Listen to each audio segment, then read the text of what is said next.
नमस्कार। इंजीनियरिंग विषयों में रुचि बनाने और विषय समझ को मजबूत बनाने के लिए शुरू किए गए श्रीदेवी क्लासेज यूट्यूब चैनल पर एक बार फिर आपका स्वागत है। हमारी प्लेलिस्ट इंडक्शन मोटर में आज जानते हैं इंडक्शन मोटर की स्टार्टिंग से रिलेटेड न्यूमेरिकल क्वेश्चंस किस तरह से करते हैं और जानेंगे dual starter, star delta starter, auto transformer starter और आर्मेचर साइड में रेजिस्टेंस लगा के जो रिड्यूस्ड वोल्टेज स्टार्टिंग की जाती हैं उन सभी में स्टार्टिंग करंट और टॉर्क की कैलकुलेशन किस तरह से की जाती है। तो जानते हैं न्यूमेरिकल्स जो परीक्षाओं में आते हैं इंडक्शन मोटर की स्टार्टिंग से रिलेटेड। शुरू करते हैं। इंडक्शन मोटर के स्टार्टिंग करंट से रिलेटेड एक सिंपल क्वेश्चन के साथ शुरुआत करते हैं। एक 3 फेज की delta connected square cage induction motor है जिसका स्टार्टिंग करंट हर फेज की वाइंडिंग में 100 एम्पियर है, ऐसा दिया हुआ है। जब इसे हम 400 वोल्ट की 50 हर्ट्ज सप्लाई से जोड़ते हैं, हमें लाइन करंट कैलकुलेट करना है। अगर इसे सीधे सप्लाई से जोड़कर डायरेक्ट ऑनलाइन ड्यूअल स्टार्टिंग की जाए, हमें अगर स्टार डेल्टा स्टार्टिंग की गई है तो स्टार्टिंग के समय मोटर की फेज में करंट क्या है और सप्लाई लाइन में क्या करंट है ये कैलकुलेट करना है। और अगर इसी मोटर को शुरू करने के लिए हम ऑटो ट्रांसफार्मर स्टार्टर यूज करते हैं और ऑटो ट्रांसफार्मर में 70% की टेपिंग को सेलेक्ट किया जाता है तो मोटर का फेज करंट और हमारी जो मेन सप्लाई लाइन है उसमें करंट की क्या वैल्यूज होगी समझते हैं इस न्यूमेरिकल को। हमें दिया गया है कि स्क्वायर केज इंडक्शन मोटर का स्टेटर की जो वाइंडिंग है वो डेल्टा में कनेक्ट है और जब इसे रेटेड 400 वोल्ट की सप्लाई दी जाती है तो इसकी फेज वाइंडिंग में करंट 100 एम्पियर है। हमें पता है कि एक डेल्टा कनेक्टेड सर्किट में लाइन करंट फेज करंट से √3 टाइम्स ज़्यादा होता है। तो हमारी अगर डायरेक्ट ऑनलाइन स्टार्टिंग की गई है रेटेड वोल्टेज के साथ तो ये मोटर अपने फेज करंट से √3 गुना ज़्यादा 173.2 एम्पियर 173.2 एम्पियर या 100√3 एम्पियर करंट यहाँ लाइन से ड्रॉ करेगी अगर हमारी स्टार्टिंग ड्यूअल स्टार्टिंग है। ड्यूअल स्टार्टिंग में डेल्टा कनेक्टेड स्टेटर वाइंडिंग को जब rated 400 voltage line to line दी जाती है तो वही फेज वोल्टेज हो जाती है और फेज में 100 एम्पियर करंट लाइन में 100√3 एम्पियर करंट बना देता है। अगर एक स्टार डेल्टा स्टार्टर से एसी इंडक्शन मोटर की स्टार्टिंग की जाती है और डेल्टा कनेक्टेड आर्मेचर को स्टार्टिंग के दौरान स्टार कनेक्ट करके सप्लाई से जोड़ा जाता है तो उसी सप्लाई से जब लाइन वोल्टेज पहले की भांति ही 400 वोल्ट है, फेज वोल्टेज 1/√3 होने से फेज करंट पुरानी फेज करंट का 1/√3 रह जाएगा। तो हम पाते हैं कि एक डेल्टा कनेक्ट वाइंडिंग को अगर हम स्टार कनेक्शन करके उसी लाइन वोल्टेज से कनेक्ट करते हैं तो फेज वोल्टेज और फेज करंट दोनों 1/√3 हो जाएंगे। तो ऐसी नई स्थिति में फेज वोल्टेज 400 वोल्ट के बजाय 230.9 वोल्ट रह जाएगा, 400 का केवल 57.7% रह जाएगा और हमारा फेज करंट जो डेल्टा वाइंडिंग में रेटेड वोल्टेज पे 100 एम्पियर था वो स्टार कनेक्टेड वाइंडिंग में केवल 57.7 एम्पियर रह जाएगा। वो 100 के बजाय 100/√3 एम्पियर रह गया है, यानी फेज करंट में 1/√3 का फर्क आ गया है। और ऐसी स्थितियों में जो टॉर्क है जो फेज करंट के स्क्वायर प्रोपोर्शनल है वो डेल्टा की बजाय स्टार कनेक्टेड मोटर में डेल्टा की तुलना में 1/3 रह जाएगा। अब अगर हम लाइन करंट की तुलना करें तो स्टार कनेक्शन में तो जो फेज करंट है 57.7 एम्पियर वही लाइन करंट हो जाएगा। तो हमारा starting line current delta connection के लाइन करंट से जो 100√3 है उससे 3 गुना कम हो गया है। तो हम पा रहे हैं कि अगर एक डेल्टा मोटर को स्टार मोड में शुरू करते हैं तो दोनों लाइन करंट भी और मोटर का टॉर्क भी स्टार्टिंग में 1/3 रह जाएंगे और अगर स्टार्टिंग करंट 1/3 रह गया तो हमारे स्टार्टिंग करंट की वोल्टेज ड्रॉप प्रॉब्लम्स भी 1/3 मैग्नीट्यूड के करंट के साथ काफी कंट्रोल्ड रह जाएंगी। अब उसी डेल्टा कनेक्टेड इंडक्शन मोटर को सीधे लाइन से ना शुरू करके एक star connected 3 phase auto transformer की मदद से रिड्यूस्ड वोल्टेज देकर स्टार्ट किया जाता है। तो हमने ऑटो ट्रांसफार्मर में ये जो वोल्टेज की टिपिंग ली है वो 70% फेरों पे 70% वोल्टेज आउटपुट देने के लिए दी गई है। तो यहाँ जो line to line voltage 400 volt है वो यहाँ रिड्यूस होके 400 का 70% रह जाएगी और इस 280 वोल्ट वोल्टेज के साथ जब वो सीधी फेज के अक्रॉस डेल्टा कनेक्टेड वाइंडिंग पे आएगी हमारा फेज करंट भी जो डायरेक्ट 400 वोल्ट पे 100 एम्पियर था वो 280 वोल्ट पे घट के 100 का 70% केवल 70 एम्पियर रह जाएगा। और अगर हम इस मोटर का यहाँ ऑटो ट्रांसफार्मर की सेकेंडरी साइड में लाइन करंट देखें तो वो इस फेज करंट 70 एम्पियर का √3 टाइम्स अगर कैलकुलेशन करें तो 121.2 एम्पियर हो गया है। और हमें मालूम है कि एक ट्रांसफार्मर में ट्रांसफॉर्मेशन रेशो के हिसाब से जिधर फेरे कम होते हैं उधर करंट ज़्यादा होता है, और जिधर फेरे ज़्यादा होते हैं उधर वोल्टेज भी ज़्यादा होती है लेकिन करंट कम होता है। वोल्टेज और करंट का प्रोडक्ट प्राइमरी और सेकेंडरी दोनों साइड में सेम होता है। तो अगर हमने 70% वोल्टेज रिड्यूस की है तो हम पाएंगे कि जो सेकेंडरी में करंट है वो 70% रिड्यूस होकर प्राइमरी साइड में करंट केवल 84.8 एम्पियर रह जाएगा। तो हम पाएंगे कि हमारा लाइन करंट जो पहले डायरेक्ट ऑन लाइन में 400 वोल्ट की सप्लाई के साथ 100√3 173 था, वो 0.7 के स्क्वायर प्रोपोर्शनल 49% मात्र रह जाएगा और वो घट के 84.8 रह गया है। हमारे लाइन करंट में टेपिंग रेशो या ट्रांसफॉर्मेशन रेशो के स्क्वायर प्रोपोर्शनल में मॉडिफिकेशन आया है और फेज करंट में केवल ट्रांसफॉर्मेशन रेशो के हिसाब से डिक्रीमेंट हुआ है। तो हमारा टॉर्क जो फेज करंट का स्क्वायर प्रोपोर्शनल है वो भी ट्रांसफॉर्मेशन रेशो के स्क्वायर प्रोपोर्शनल कंडीशंस में यहाँ लाइन में 49% करंट बनाता हुआ टॉर्क भी मोटर का 49% ही रिड्यूस करेगा। किसी बड़ी पावर साइज की मोटर के लिए जिसका स्टार्टिंग ड्यूरेशन कंसिडरेबल है, ऑटो ट्रांसफार्मर स्टार्टर सबसे बेहतरीन प्रकार की स्टार्टिंग कहलाती है। हालांकि ये कॉस्ट में थोड़ी ज़्यादा स्टार डेल्टा की कंपैरिजन में ऑटो ट्रांसफार्मर स्टार्टर महंगे होते हैं। स्टार डेल्टा स्टार्टर पर आधारित एक बहुत सिंपल परीक्षा उपयोगी प्रश्न करते हैं। एक 3 फेज की delta connect square cage induction motor है। इसे जब हम डायरेक्ट ऑनलाइन स्टार्टिंग करते हैं तो जो हमारा स्टार्टिंग करंट है रेटेड वोल्टेज पे वो फुल लोड करंट का 7 गुना हमें प्राप्त होता है और फुल लोड स्लिप 5% मेजर हो रही है। तो हमें ज्ञात करना है कि इस मोटर का स्टार्टिंग करंट पर यूनिट में फुल लोड का कितना गुना ज़्यादा है, ये हमें ज्ञात करना है। यानी स्टार्टिंग करंट और फुल लोड करंट का रेशो हमें ज्ञात करना है। अगर हम स्टार डेल्टा स्टार्टर से स्टार्ट करते हैं, ध्यान रहे डियोल स्टार्टिंग में ये रेशो 7 है, हमारे फुल लोड करंट से फुल रेटेड वोल्टेज पे स्टार्टिंग करंट 7 गुना है। हमें पर यूनिट स्टार्टिंग टॉर्क भी निकालना है, अर्थात स्टार्टिंग टॉर्क और फुल लोड टॉर्क का रेशो क्या है ये ज्ञात करना है। तो जब हमने स्टार डेल्टा स्टार्टर का इस्तेमाल किया है तो मोटर जो भले ही डेल्टा कनेक्टेड डिजाइंड है, नॉर्मल रन ऑपरेशन में ये सप्लाई के साथ डेल्टा कनेक्टेड ऑपरेट होती है। इसे जब हम स्टार्ट करेंगे तो इसे स्टार कनेक्ट करके वाइंडिंग को सप्लाई से जोड़ा जाता है और ऐसी स्थिति में जो डेल्टा लाइन करंट है उससे 1/3 रह जाएगा हमारा स्टार कनेक्टेड वाइंडिंग का लाइन करंट। तो डेल्टा कनेक्टेड वाइंडिंग का डायरेक्ट ऑनलाइन स्टार्टिंग पे रेटेड वोल्टेज पे starting current full load current का 7 गुना था, वो अब 1/3 केवल फुल लोड करंट का 2.33 टाइम्स रह जाएगा। तो हम कह सकते हैं कि स्टार डेल्टा स्टार्टर में जो स्टार्टिंग करंट है स्टार कनेक्टेड वो फुल लोड करंट का 2.33 गुना है और हमारा per unit starting current 2.33 line में हमें प्राप्त हुआ है। हमें टॉर्क की रिलेटिव कैलकुलेशंस करनी है और मोटर क्योंकि नॉर्मल ऑपरेशन में डेल्टा कनेक्टेड है, तो अगर वो डेल्टा कनेक्टेड है तो उसमें जो फेज साइड में स्टार्टिंग में जो शॉर्ट सर्किट करंट है वो लाइन करंट से 1/√3 है और क्योंकि लाइन करंट हमें दिया गया है फुल लोड करंट का 7 गुना है, तो हम रेटेड मोटर के फुल लाइन करंट के कंपैरिजन में जो फेज वाइंडिंग में करंट आ रहा है उसे हम कैलकुलेट कर सकते हैं और वो स्टार्टिंग में डेल्टा कनेक्ट वाइंडिंग में फुल लोड लाइन करंट का 4.05 गुना है। ये न्यूमेरिक फिगर हमें बाद में पर यूनिट टॉर्क कैलकुलेशन में काम आएगा। हम एक इंडक्शन मोटर में टॉर्क का एक्सप्रेशन निकाल सकते हैं। रोटर के इक्विवेलेंट सर्किट मॉडल में मैकेनिकल आउटपुट और रोटर रेजिस्टेंस के कंबाइंड रेजिस्टेंस को अगर हम स्टेटर फ्रीक्वेंसी पे रेफर करके देखें तो वो R2/S हो जाता है और अगर रोटर सर्किट में करंट I2 हो तो रोटर में जो पावर इनपुट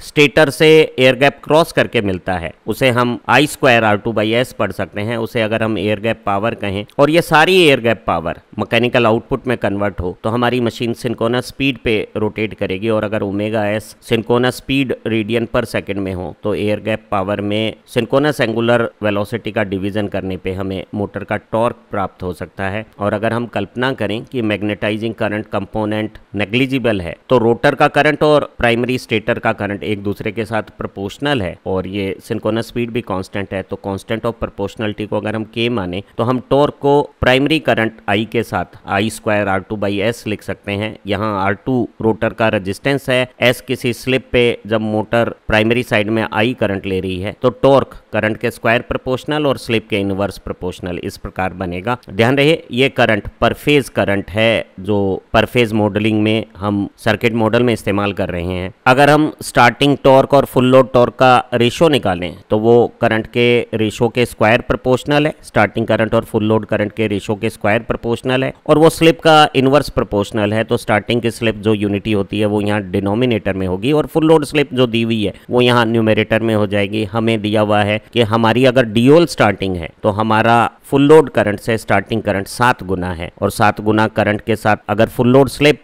5% है, 0.05 है, तो हमारा जो स्टार्टिंग टॉर्क है वो फुल लोड टॉर्क से 2.45 टाइम्स लगभग 2.5 गुना हो जाएगा। तो ये मोटर स्टार्टिंग में फुल लोड करंट का 7 गुना करंट लेगी, लेकिन टॉर्क ये फुल लोड टॉर्क का केवल 2.5 गुना बना पाएगी। अब अगर हम इसी मोटर को स्टार डेल्टा स्टार्टिंग करते हैं तो हमने देखा था कि एक dual delta connect winding full load से 7 गुना करंट लेती है, लेकिन अगर वही वाइंडिंग स्टार कनेक्ट कर दें तो वो लाइन करंट 1/3 7 का 1/3 2.33 गुना लेगी। और एक स्टार कनेक्टेड मोटर में जो लाइन करंट है वो ही हमारा फेज करंट होगा। तो यहाँ अगर हम टॉर्क के रेशो को स्टार्टिंग में और फुल लोड कंडीशन में एक स्टार डेल्टा स्टार्टर में जब स्टार्ट करते हुए मोटर को हमने स्टार कनेक्ट किया है तो ये स्टार्ट में वाइंडिंग का फेज करंट है, और ये डायरेक्ट फुल रेटेड वोल्टेज पे रनिंग के समय फुल लोड करंट है। और हमने जाना कि स्टार कनेक्टेड मोटर का लाइन करंट और फेज करंट बराबर होता है, तो ये करंट हमारे फुल लोड लाइन करंट का 2.33 गुना है। वहीं ये जो फेज करंट है वो लाइन करंट का 1/√3 और 1/√3.5753 होता है। तो ये फुल लोड लाइन करंट का फेज करंट 1/√3 हमने लिया, तो हमने पाया कि जो फेज करंट का रेशो है उसका स्क्वायर करने पर अगर 5% स्लिप है तो हम पाते हैं कि अगर मोटर को स्टार कनेक्ट किया है तो उसका टॉर्क फुल लोड टॉर्क की कंपैरिजन में केवल 81.6% 0.816 टाइम्स रह जाएगा, अर्थात ये फुल लोड से भी कम टॉर्क बनाएगी। हालांकि line current full load line current का केवल 2.33 गुना लगभग 2.3 टाइम्स है, लेकिन हमने 7 गुना की बजाय करंट तो रिड्यूस कर दिया है, लेकिन हमारे टॉर्क में भी जितना 3 गुना करंट कम हुआ है उतना ही 3 गुना 2.45 का 1/3 टॉर्क केवल रह जाएगा अगर मोटर को हम ड्यूल स्टार्टिंग की बजाय स्टार डेल्टा स्टार्टिंग करते हैं। एक हाई स्टैंडर्ड के एंट्रेंस एग्जामिनेशन या उच्च कोटि की भर्ती परीक्षाओं का एक प्रचलित प्रश्न प्रारूप हल करते हैं। हमें दिया गया है कि एक 3 फेज की 415 वोल्ट 50 हर्ट्ज की जो स्क्वायल केज इंडक्शन मोटर है उसकी स्टेटर डेल्टा कनेक्टेड है, और जब इसे रेटेड वोल्टेज और रेटेड फ्रीक्वेंसी से ऑपरेट करते हैं तो इसका जो स्टार्टिंग करंट है वो फुल लोड करंट का 5 गुना हमें प्राप्त होता है। हमें इस स्टार्टिंग शॉर्ट सर्किट करंट को 5 गुना की बजाय केवल 2 गुना रखना है, और इसके लिए अगर हम 3 फेज ऑटो ट्रांसफार्मर प्रकार की स्टार्टिंग का इस्तेमाल करते हैं तो हमें ऑटो ट्रांसफार्मर में जो ट्रांसफॉर्मेशन रेशो है या जो टेपिंग का सिलेक्शन है वो क्या करना होगा ये ज्ञात करना है। और अगर हमने कोई अप्रोप्रिएट टेपिंग लेके स्टार्टिंग करंट को फुल लोड करंट के 5 गुना की बजाय केवल 2 गुना सीमित कर दिया है तो ऐसी स्थिति में हमारा स्टार्टिंग टॉर्क क्या रह जाएगा ऑटो ट्रांसफार्मर स्टार्टिंग के दौरान ये भी ज्ञात करना है। दिया हुआ है कि इस मोटर की फुल लोड कंडीशंस पे जो स्लिप है वो 4% है। हमें प्रश्न में दिया गया है कि अगर डेल्टा कनेक्ट वाइंडिंग की डायरेक्ट ऑनलाइन स्टार्टिंग की जाती है, फुल रेटेड वोल्टेज के साथ इसे ऑपरेट किया जाता है, तो हमारा जो स्टार्टिंग शॉर्ट सर्किट करंट है वो रेटेड करंट का 5 गुना है, और हमें इसे केवल फुल लोड रेटेड करंट के 2 गुना तक अगर सीमित करना है और एक ऑटो ट्रांसफार्मर स्टार्टर इस्तेमाल करना है तो हमने एक 3 phase star connected auto transformer पे टेपिंग्स लेके रिड्यूस्ड वोल्टेज किसी ट्रांसफॉर्मेशन रेशो के साथ लाइन टू लाइन वोल्टेज को हमने x टाइम्स रिड्यूस करके xv बना देना है। अगर ऑटो ट्रांसफार्मर का ट्रांसफॉर्मेशन रेशो x है और हमारी लाइन वोल्टेज v की बजाय x टाइम्स v हो गई है तो हमारा जो लाइन करंट है वो रेटेड वोल्टेज के साथ डायरेक्ट ऑनलाइन वाली जो लाइन करंट थी ISC उसका x टाइम्स हो जाएगा, और एक ट्रांसफॉर्मेशन रेशो से सेकेंडरी साइड में अगर करंट x टाइम्स ISC है तो प्राइमरी साइड में जहां वोल्टेज ज्यादा है वहां करंट एक और x टाइम्स फ्रैक्शन से मल्टीप्लाई होके रिड्यूस होके x स्क्वायर टाइम्स ISC रह जाएगा। तो हमें x ट्रांसफॉर्मेशन रेशो के साथ प्राइमरी सप्लाई साइड में जो रिड्यूस करंट है वो अगर ट्रांसफॉर्मर का ट्रांसफॉर्मेशन रेशो x है तो वो ड्यूल स्टार्टिंग करंट का x स्क्वायर टाइम्स होगा, और क्योंकि ड्यूल स्टार्टिंग का हमारा starting current short circuit current 5 times full load current है तो इसका x स्क्वायर टाइम्स अगर फुल लोड करंट का केवल 2 गुना रखना है तो हम पाएंगे कि हमारा जो ट्रांसफॉर्मेशन रेशो है वो यहाँ फुल लोड करंट तो कैंसिल हो जाएगा, ये 2 में 5 का जो अनुपात है उसका वर्गमूल लेने से 0.63 रह जाएगा। तो अगर 63% वोल्टेज को रिड्यूस करके एक ऑटो ट्रांसफार्मर स्टार्टर का इस्तेमाल करते हैं तो ऑटो ट्रांसफार्मर की सेकेंडरी में तो मोटर का इनपुट लाइन करंट 63% रह जाएगा, वो 5 गुना का 63% लगभग 3.15 टाइम्स रह जाएगा। और यहाँ एक और ट्रांसफॉर्मेशन रेशो से जब ये 63% और कम होगा तो केवल 2 गुना रह जाएगा। एक इंडक्शन मोटर में टॉर्क निकालने के लिए स्टेटर से रोटर को जो एयर गैप क्रॉस करके पावर मिलती है वो अगर सारी की सारी मैकेनिकल आउटपुट में बदलती है तो मोटर सिंक्रोनस स्पीड से रोटेट करेगी। तो सिंक्रोनस एंगुलर वेलोसिटी का अगर हम एयर गैप पावर में डिवीजन कर दें तो हमें मोटर का टॉर्क मालूम हो जाएगा। और पीजी रोटर फेज करंट के साथ तीनों फेज में 3I² R2/S है, जहां R2/S मैकेनिकल आउटपुट और रोटर रेजिस्टेंस के कंबाइंड इफेक्ट को किसी स्लिप S पे अगर हम रोटर इक्विवेलेंट सर्किट को स्टेटर फ्रीक्वेंसीज पर रेफर कर देते हैं उसे रिप्रेजेंट करता है। अगर मोटर का मैग्नेटाइजिंग करंट नेग्लिजिबल हो तो हम कह सकते हैं कि रोटर करंट और स्टेटर करंट आपस में प्रोपोर्शनल है। और प्रोपोर्शनलिटी कांस्टेंट को अगर हम K अज्यूम करते हैं, तीनों फेज का 3 और ये सिंक्रोनस एंगुलर वेलोसिटी दोनों इस कांस्टेंट में समाहित हो जाएंगी, तो हम कह सकते हैं कि हमारी मोटर का टॉर्क स्टेटर के करंट का स्क्वायर प्रोपोर्शनल है और वो स्लिप का इनवर्स प्रोपोर्शनल है। यहाँ R2 रोटर रेजिस्टेंस है। और अगर हम स्टार्टिंग और फुल लोड के टॉर्क का कंपैरिजन करें तो वो स्टार्टिंग और फुल लोड करंट के रेशो के स्क्वायर के डायरेक्ट प्रोपोर्शनल है। और दोनों कंडीशंस की स्लिप, यहाँ स्टार्टिंग टॉर्क के स्लिप डिनोमिनेटर में है और फुल लोड के स्लिप न्यूमरेटर में है, क्योंकि हमारा टॉर्क स्लिप के इनवर्स प्रोपोर्शनल है। और स्टार्टिंग स्लिप 1 होने पर इस रिलेशन को हम डायरेक्ट ऑनलाइन स्टार्टिंग के लिए यूं लिख सकते हैं। और क्योंकि डायरेक्ट ऑनलाइन स्टार्टिंग में जो शॉर्ट सर्किट स्टार्टिंग करंट है फुल रेटेड वोल्टेज पे वो फुल लोड करंट का 5 गुना हमें दिया हुआ है, तो हम पा रहे हैं कि 5 गुने करंट के साथ अगर फुल लोड स्लिप केवल 4% है तो जो टॉर्क है वो फुल लोड टॉर्क के बिल्कुल बराबर हो गया है। ये जो विशेष कंडीशन हमें दी गई है डायरेक्ट ऑनलाइन स्टार्टिंग की, जिसमें फुल लोड स्लिप 4% है और starting current full load current का 5 गुना है, बहुत सारी प्रतियोगी परीक्षाओं के ऑब्जेक्टिव एग्जामिनेशन क्वेश्चन का एक पैटर्न है जिसमें हमें कहा जाता है कि मोटर का starting current full load current का 5 गुना है और फुल लोड स्लिप 4%, तो starting torque full load torque का कितना होगा, तो दोनों आपस में बराबर होंगे। अगर इसी मोटर में स्टार्टिंग करंट को लाइन साइड में 2 गुना रखते हुए अगर ऑटो ट्रांसफार्मर स्टार्टिंग इस्तेमाल की गई है तो हमने देखा था कि ऑटो ट्रांसफार्मर की टेपिंग अगर हम 63% पे लेते हैं तो हमारा जो स्टार्टिंग करंट था 5 गुना, वो मोटर की साइड में जो ऑटो ट्रांसफार्मर की सेकेंडरी है उसमें तो 63% रिड्यूस होकर 3.15 टाइम्स हो जाता है फुल लोड करंट का। और ऑटो ट्रांसफार्मर की प्राइमरी साइड में हमारी जो मेन सप्लाई लाइन है उधर ये एक और 63% रिडक्शन होकर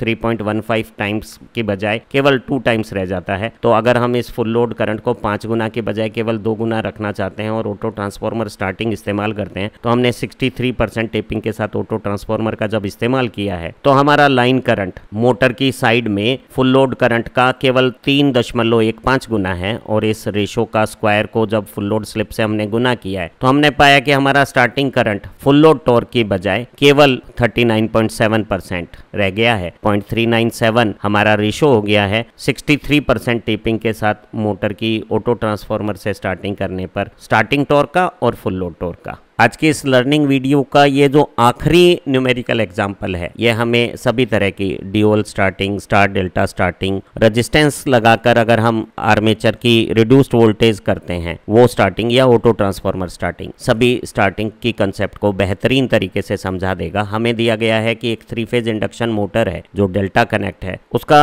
starting current short circuit current rated voltage और रेटेड फ्रीक्वेंसी पे फुल लोड करंट का 6 गुना है। हमें इसका स्टार्टिंग करंट और स्टार्टिंग टॉर्क निकालना है। अगर हम ड्यूअल स्टार्टिंग करते हैं या हम स्टार डेल्टा स्टार्टिंग करते हैं या एक ऐसे ही आर्मेचर के सीरीज में रेजिस्टेंस लगाते हैं कि आर्मेचर वाइंडिंग के across reduced impressed voltage rated voltage की केवल 60% रह जाती है और हम यही 60% टेपिंग के साथ अगर एक ऑटो ट्रांसफार्मर स्टार्टिंग करते हैं तो हमारा स्टार्टिंग करंट और स्टार्टिंग टॉर्क क्या रहेगा। हमें दिया गया है इस मोटर की फुल लोड स्लिप 5% है, 0.05 है। तो हमें जानकारी है कि एयर गैप पावर में सिंक्रोनस एंगुलर वेलोसिटी रेडियन पर सेकंड का डिवीजन करके हम टॉर्क की कैलकुलेशन कर सकते हैं। और अगर रोटर का सर्किट स्टेटर फ्रीक्वेंसी पे रेफर कर देते हैं तो मैकेनिकल आउटपुट और रोटर रेजिस्टेंस को हम R2/S से रिप्रेजेंट करते हैं। और अगर रोटर करंट I2 हो तो I2 स्क्वायर R2/S तीनों फेज में 3 गुना करने पे PG हो जाती है। और अगर हम मोटर का मैग्नेटाइजिंग करंट को नेग्लेक्ट कर देते हैं तो प्राइमरी स्टेटर का करंट